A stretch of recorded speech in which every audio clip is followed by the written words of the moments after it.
Chapter 25. Sam woke in the middle of the night with a shiver. The fire must be low, he thought. He rose from his bed and opened the stove, finding the smallest of flames barely flickering atop a pile of coals. He grabbed a handful of kindling and a couple small logs and quickly piled them onto the coals. He leaned down and blew a few times before the strands of birch bark caught, lending flame to the rest of the kindling. He let the fire burn and build for a moment in front of him, feeling the heat on his hands and face. The flames cast a deep yellow gold into the cabin.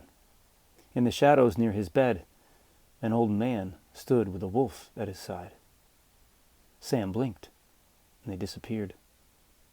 He shook his head, then turned back to the fire and poked it with a twig before throwing it on top of the growing flames.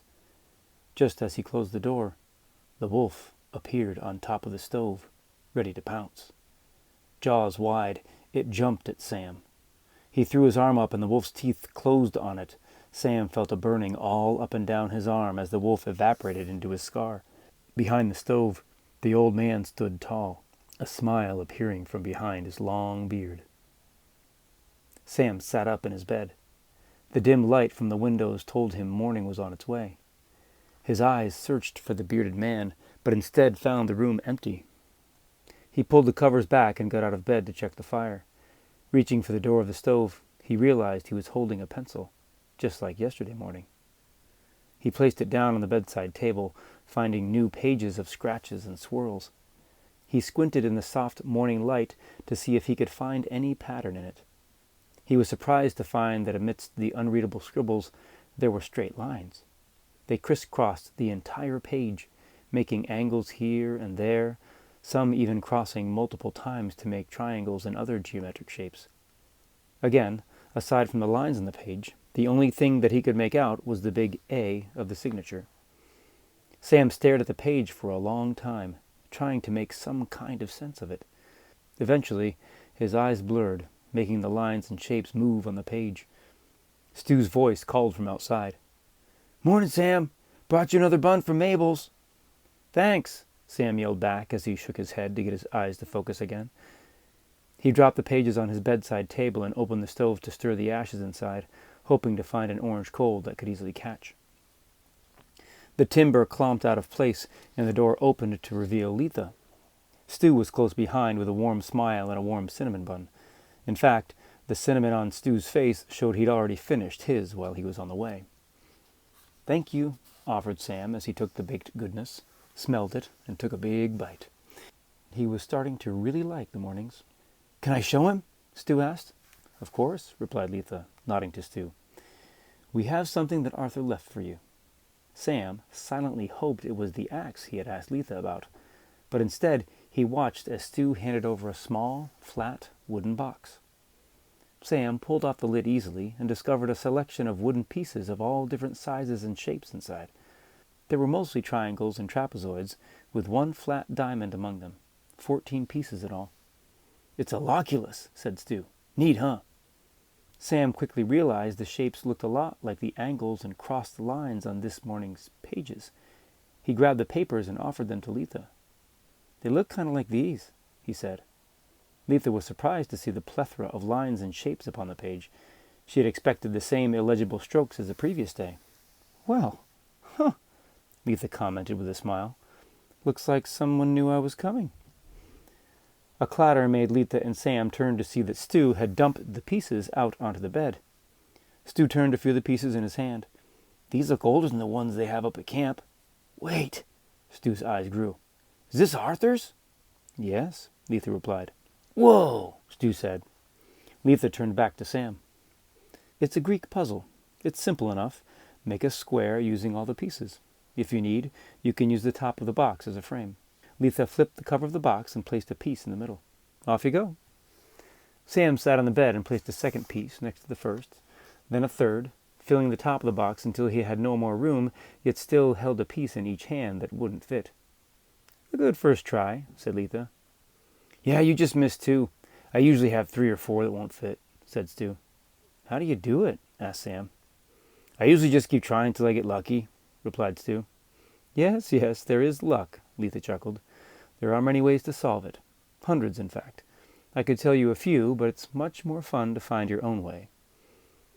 She could at least give me a hint, he thought. As he stared at the pieces, his vision started to shift. But instead of blurring, each piece seemed to wiggle and move on its own, reminding him of the pages this morning. The pages. This morning's pages flashed through his memory. Sam flipped and shifted each piece this way or that way until he had arranged them into a perfect right triangle. Letha watched him place the final piece. "Well, look at that," she said with a nudge to Stu. Letha pulled one of the pages from the bedside table and dropped it next to the triangle Sam had made.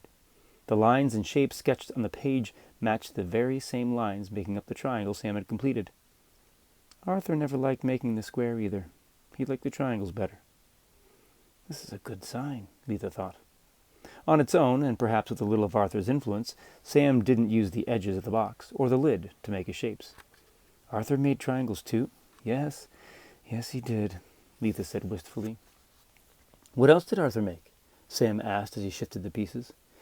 He made forge, didn't he, Grandma Stu interjected. Well, I suppose he did, Letha replied. Him and many others. Did he make the wolf? Sam asked. What's that now? Letha responded. Did Arthur make the wolf that bit me? Did he make the... Letha was a little surprised by the question. This was something John should have explained already. Yes and no, she said. He had his part in it, and so did I. Could have only done so much without each other. Like a lot of things, some spells work better together. As Sam rearranged the shapes, he spoke aloud, putting the pieces of the last few weeks together at the same time. Arthur is the wolf that bit me, but he's also a man. He was like John. He changed. Correct, Letha said. Sam pushed another piece into place. He had almost completed a square. When he was a wolf, he bit me. Then the wolf died, so now he lives inside me? Very close, remarked Letha. The wolf wasn't Arthur, but it was a vessel for his blood and spirit long enough to find you. Arthur's human body was, and still is, here in Forge. Letha looked down to see that Sam had made a square, but again was holding 2 extra pieces. Your journey with Arthur has only started.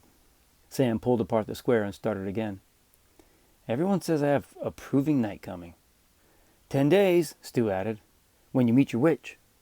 On the full moon, Letha continued. That's the same as when I got bit, a full moon. Yes, it is, replied Letha. Sounds like you've put quite a bit together already. Were you Arthur's witch? Sam asked. Yes, and I still am, Letha replied. So, you were married? Sam asked. No, Letha laughed. God, no. A witch and her wolf are never married. It's not like that. Letha thought for a moment. You had a sister, yes? Yes, Sam replied. It's like that. It's even deeper than being married. You share blood. So, if I have Arthur's blood, you're like my big sister? The idea felt comforting to Sam.